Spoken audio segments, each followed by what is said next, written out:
आज की कहानी छत्तीसगढ़ की राजधानी रायपुर की है। यहाँ पर एक परिवार रहा करता था। इस परिवार के मुखिया एक सरकारी इंजीनियर थे जो अपनी नौकरी से रिटायर हो चुके थे। उनकी 3 बेटियां और एक बेटा था। सबसे छोटी बेटी का नाम था रूपल ओगरे। रूपल की उम्र 23 साल की थी और रूपल ने अपनी कॉलेज की पढ़ाई भी कंप्लीट कर ली थी और उसका सपना था एयर होस्ट्रेस बनने का। रूपल जो थी वो एयर होस्ट्रेस बनना चाहती थी। घर वाले भी उसके इस सपने को पूरा करने में रूपल का पूरा साथ दे रहे थे और इसलिए अपने इस सपने को पूरा करने के लिए रूपल कुछ महीने पहले मुंबई पहुंचती है। रूपल की एक कजन ऑलरेडी मुंबई में रहा करती थी जिसका नाम था ऐश्वर्या। वो वहीं पर जॉब भी किया करती थी। तो फिर रूपल ने अपनी उसी कजन के साथ रुकने का फैसला किया। वो मुंबई के अंधेरी ईस्ट इलाके में एक सोसाइटी के अपार्टमेंट में रहती थी और उसी में एक फ्लैट लेकर ये दोनों बहनें किराए पर रहा करती थी।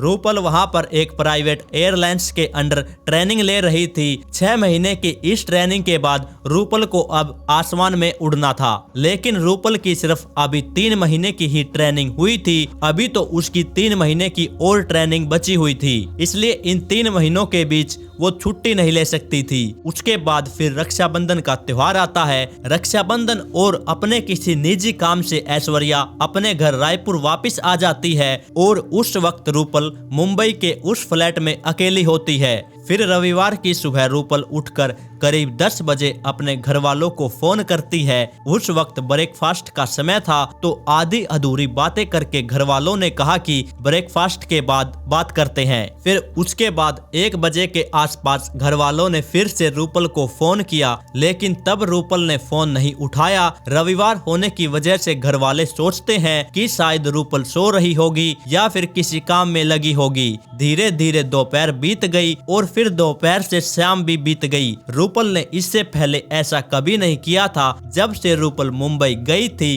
तब से रूपल ने कभी इतना वक्त नहीं लगाया था और ये बात घर वालों को भी मालूम थी। फिर रूपल के घर वालों ने देर शाम दोबारा से फोन किया, फिर भी रूपल ने फोन नहीं उठाया। तो फिर घर वालों को रूपल की चिंता होने लगी। क्योंकि ऐश्वर्या मुंबई में पहले से रह रही थी, इसलिए फिर घर वालों ने ऐश्वर्या से कहा कि मुंबई में उसका कोई जानकार है तो वो उसे रूपल का पता करने को कहो। उसके बाद ऐश्वर्या अपने एक दोस्त को फोन करती है और साथ में उसने अपने दोस्त को बोला कि रूपल जो कि मेरी छोटी बहन है वो सुबह से फोन नहीं उठा रही है। इसलिए फिर ऐश्वर्या ने अपने उस दोस्त को फ्लैट में जाकर देखने को कहा। फिर उसके बाद ऐश्वर्या का वो दोस्त उनके फ्लैट में पहुंचता है। वहां वो जाकर डोरबेल बजाता है। बहुत देर तक कोई भी आवाज नहीं आती तो फिर उसे लगता है कि कुछ गड़बड़ है। फिर वो ऐश्वर्या को बताता है कि कोई दरवाजा नहीं खोल रहा है। फिर इस बात की खबर वो सोसाइटी मैनेजमेंट को देता है तो वहाँ के मैनेजमेंट वाले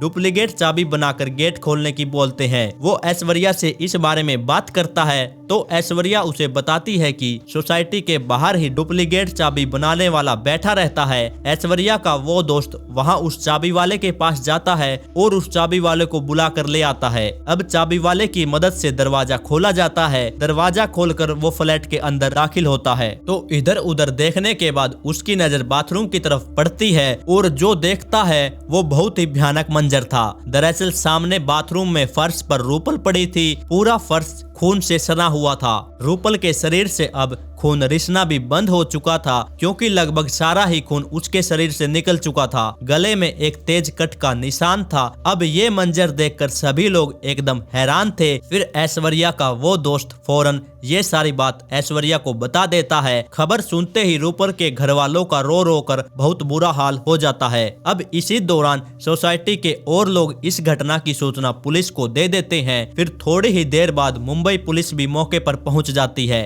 फोरेंसिक की टीम भी पुलिस के साथ आती है। घटनास्थल से अहम सबूत इकट्ठा किए जाते हैं और फिर लाश को पोस्टमार्टम के लिए भेज दिया जाता है। फिर पुलिस अपनी जांच शुरू करती है। घर वालों से पूछताछ के बाद पुलिस को इतना तो पक्का हो गया था कि सुबह 10 बजे तक रूपल जिंदा थी, क्योंकि करीब 10 बजे रूपल की अपने घर वालों से बात हुई थी। जो भी हुआ था वो 11 बजे से लेकर 2 बजे के बीच हुआ था, क्योंकि वो 1 बजे के बाद से फोन नहीं उठा रही थी। फिर पुलिस की कई टीमें बनाई गई और सभी टीमें अपने अपने काम में लग गई। जांच की शुरुआत सबसे पहले उसी सोसाइटी से होती है जहां पर रूपल रहा करती थी। अब पुलिस सीसीटीवी फुटेज को भी खंगालती है कि 10 बजे से लेकर शाम तक रूपल के फ्लैट में कौन कौन गया था। सीसीटीवी के अलावा पुलिस बाकी चीजों की भी जांच करती है। गेट के एंट्री रजिस्टर को भी देखा गया। जो गेस्ट उस वक्त सोसाइटी में आए थे उनका नाम और पता भी चेक किया जाता है। सीसीटीवी फुटेज को खंगाला गया तो पता चला कि रूपल को बाहर से भी कोई मिलने नहीं आया था। रूपल की बिल्डिंग में उस फ्लैट के आसपास से 35 लोगों के गुजरने के सबूत मिले। ये सभी लोग उसी बिल्डिंग के रहने वाले थे। उन तमाम लोगों से भी पूछताछ की गई लेकिन कोई भी ऐसा सबूत नहीं मिला। वो लोग जो अपना बयान दे रहे थे वो एकदम सच्चे थे। अब तक देर रात हो गई थी लेकिन रूपल के घर वालों को अब भी तलाश थी रूपल के कातिल की। फिर अगले दिन से पुलिस की छानबीन फिर से शुरू होती है। पुलिस फिर रूपल के कॉल डिटेल्स को खंगालती है। पुलिस को लगता है कि रूपल की निजी जिंदगी में से कुछ जरूर मिल सकता है जो हमारी मदद कर सके, परंतु पुलिस को उससे भी कोई सबूत नहीं मिला। और इसी बीच रूपल का भाई मुंबई पहुंच जाता है। पुलिस उसके भाई से पूछताछ करती है परंतु उससे भी कोई अहम जानकारी नहीं मिलती। अब पुलिस दोबारा से सीसीटीवी को बड़े ध्यान से देखती है और जो लोग रूपल के फ्लैट के आसपास थे उन 35 लोगों के अलावा कोई भी वहां नहीं आया था। अब उन 35 लोगों से दोबारा पूछताछ के बाद कुछ नहीं मिला। पुलिस को ये भी पता था कि बाहर से कोई नहीं आया है, कातिल है तो कोई अंदर का ही। अब उन फ्लैट के पड़ोसियों और उन 35 लोगों को छोड़कर कातिल कौन हो सकता था। अब फिर पुलिस ने फ्लैट में सफाई करने वाले वर्कर्स की पूरी लिस्ट मंगवाई क्योंकि पुलिस को लगा कि अगर इनमें से कोई होगा तो वो जरूर गायब मिलेगा। और अब इसी बीच सोमवार का दिन आ जाता है और पुलिस ने सभी कर्मचारियों की जो लिस्ट मंगाई थी और जो सभी सफाई कर्मचारी और वहाँ जो मेड आती थी वो सारे के सारे वहाँ पर मौजूद मिले और कोई भी शख्स उनमें से गायब नहीं था। अब पुलिस ने सभी कर्मचारियों और जो मेड वहाँ आती थी उनसे भी पूछताछ करनी शुरू की। पूछताछ करते करते पुलिस की नजर एक सफाई कर्मचारी पर पड़ी। उससे पूछताछ करते वक्त पुलिस ने देखा कि उसकी गर्दन पर कुछ ताजा निशान है और उसके हाथ पर भी ताजा जख्म है। जब पुलिस ने उससे इस बारे में पूछा तो उसने कहा कि मुझे कुछ चोटें लग गई थी। उस सफाई कर्मचारी शख्स का नाम था विक्रम अटवाल और उसकी उम्र थी लगभग 35 साल। पुलिस को पहले तो उस पर शक हुआ, फिर पुलिस ने उसके बारे में जांच पड़ताल की तो पता चला कि उसकी पत्नी भी इसी सोसाइटी में मेड का काम करती है।